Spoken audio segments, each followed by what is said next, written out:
Welcome to the deep dive. Today, we're really getting into something a lot of businesses are struggling with. Definitely. It's these constantly rising medical insurance costs, workers' comp too, and often, employees end up with fewer benefits or services because of it. It's a huge pressure point. Yeah, a big financial headache and, well, not great for keeping employees happy either. And that's exactly why we're zeroing in today on a specific potential solution.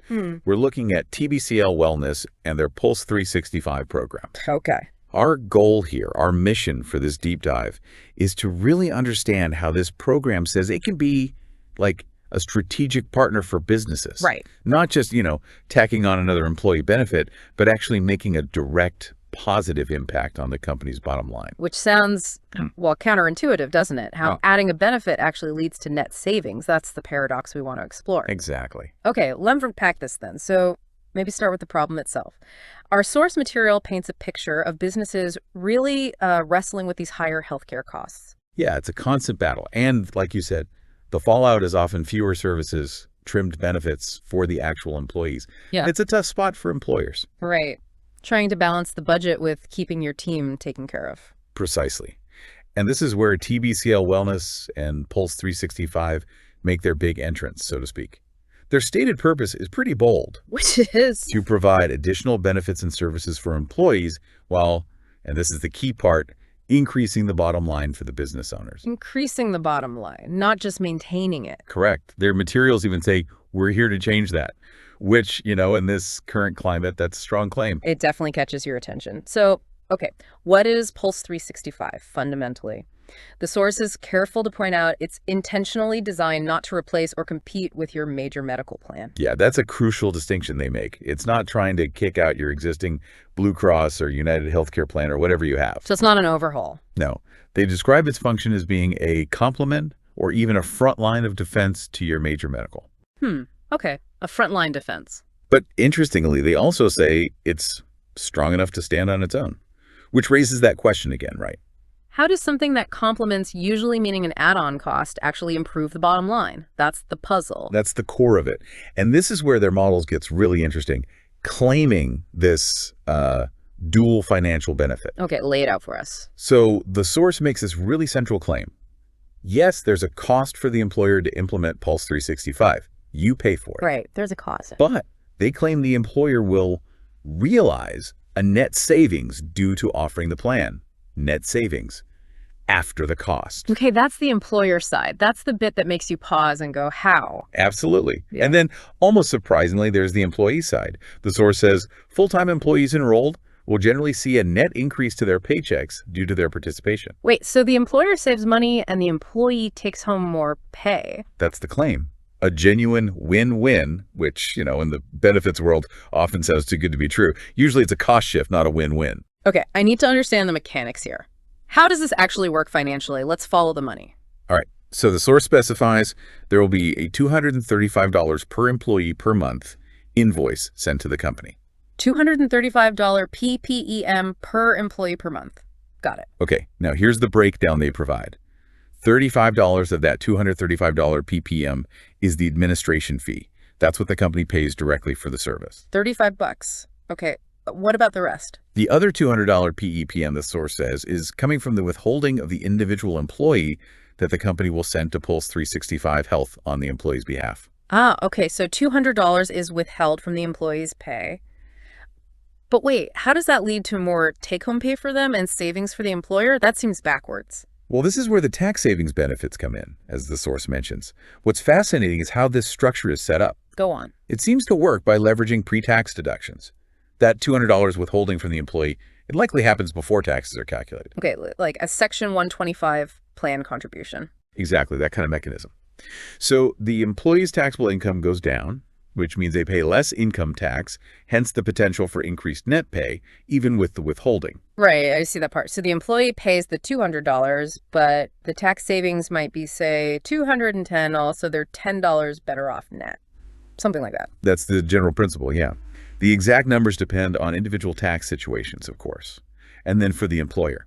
How do they get net savings if they're paying the $35 admin fee? Because when the employee's taxable wages go down, the employer also typically saves money on their share of payroll taxes. things like FICA, Social Security, and Medicare taxes. Ah, Yeah, okay. So the employer's payroll tax burden is reduced because the employee's pre-tax deduction lowers the base wage for those calculations. precisely. So the employer pays the $35 admin fee, but their savings on payroll taxes might be, say, $50 per employee. So they come out ahead by $15 net per employee per month. Okay, that makes sense. It's using existing tax code structures like Section 125 in a specific way to generate savings for both parties off that $200 employee contribution. That appears to be the core financial engine behind the claim. So to reiterate that key point, the great thing about Pulse 365 is there is a net savings for the employer. It's not just cost avoidance.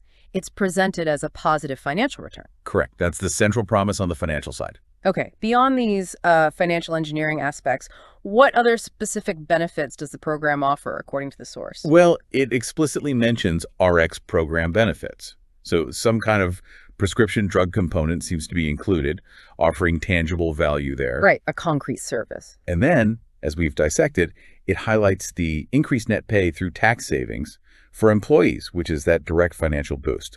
And for the employers, it's those tax savings benefits, the reduced payroll taxes, that drive the overall net savings picture we've been talking about. Got it. So if a business is listening and thinking, okay, this sounds interesting, maybe worth investigating, what does the source say about the next steps? How do they engage with TBCL wellness? It seems pretty straightforward. TBCL Wellness apparently requests some standard information to get started. Like what? They ask for WorkPulse 365 information, specifically the declaration page, which usually summarizes your current benefits setup. Okay, basic plan info. Makes sense. Then a payroll registry or payroll summary. That's essential for them to see the current compensation, deductions, and potential tax savings. Right, they need the raw numbers. And finally, a company census. That's your standard employee demographic data, ages, dependents, maybe job roles, which is crucial for any kind of benefits analysis or quote. Okay, declaration page, payroll summary, company census. Pretty standard stuff for benefits review. Seems so. And the source also adds a detail about process. Oh, yeah. It says TBCL Wellness Solutions will actually schedule a Zoom call with the company's payroll department. Ah, to help pull the reports. You have to pull all reports and information upon request, it says. And there's also mention of needing a qualifying form, though it doesn't detail what that entails. Okay, so it sounds like they try to make the data gathering relatively hands-on, helping the payroll team directly. Assuming a company has that info reasonably organized, it seems like a clear path to get an evaluation. Yeah, it outlines a fairly defined onboarding process. So if we kind of zoom out and connect this back to the bigger picture, what we've really looked at today is a model claiming to tackle a major business expense, healthcare and benefits costs, Right. but not by the usual method of just cutting services or shifting more cost onto employees. Instead, it proposes restructuring the financial flows. Using tax savings as the engine. Exactly. Creating this potential net positive outcome for both the company and the employee through, a pretty sophisticated application of tax rules. It's less about cost cutting and more about potentially finding and unlocking value that's sort of trapped within the standard benefits budget and tax system. It's an interesting approach, definitely different from just negotiating harder on insurance premiums. It is. It represents a different way of thinking about the structure of compensation and benefits. So, thinking about this for you, the listener, what does this all mean? Maybe consider how understanding these, let's say, intricate financial models, like this one from TBCL Wellness, might open up different ways you think about benefits and costs in your own business context. Yeah, it prompts questions, doesn't it? It really does. For those of you managing benefits or finances, does this model point towards a bigger trend? Are we going to see more attempts to leverage tax efficiencies to create these kinds of win-win situations? That's a good question. And maybe even broader. What other parts of your business, what other financial flows could potentially benefit from a similar kind of creative rethinking? Where else might value be unlocked by structuring things differently, maybe in a way that benefits everyone involved? Something to think about.